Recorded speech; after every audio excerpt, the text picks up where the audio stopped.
तुमच्या हक्काचा आवाज आजचा महाराष्ट्र। दौंड शहरात कथितरित्या सुरू असलेल्या गोवंशांच्या बेकायदेशीर कत्तलीच्या पार्श्वभूमीवर 7 ठिकाणी सुरू असलेल्या अवैध कत्तलखाने तातडीने उद्ध्वस्त करण्यात यावी अशी लेखी तक्रार मानद पशु कल्याण अधिकारी शिवशंकर स्वामी यांनी संबंधित प्रशासनाकडे केली आहे। सोमवार दिनांक 23 फेब्रुवारी 2026 रोजी त्यांनी अधिकाऱ्यांची भेट घेऊन कारवाईची मागणी केली। तक्रारीनुसार कसाई मोहल्ला, खाटीक गल्ली, ईदगाह मैदान परिसर तसेच काटेरी झुडपांमध्ये एकूण 60 ठिकाणी बेकायदेशीर कत्तलखाने सुरू असल्याचा आरोप करण्यात आला।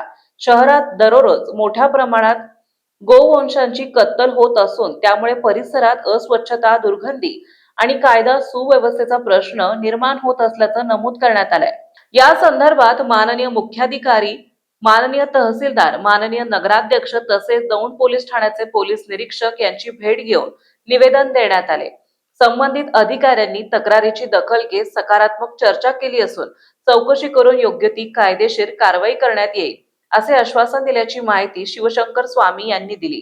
यावेळी गोरक्ष अहिरेश्वर जगताप, निखिल स्वामी, अजय राऊत, सचिन जवळगे, अक्षय मुरकुटे, संकल्प पाटोळे, विकास शेंडगे, महादेव टकले, रुद्राक्ष लवटे आदी उपस्थित होते। प्रशासनाकडून लवकरच प्रत्यक्ष पाहणी करून पुढील कार्यवाही केली जाईल अशी अपेक्षा गोरक्षकांकडून व्यक्त करण्यात येत आहे। आजचा महाराष्ट्रासाठी परशुराम निखळे, दौंड।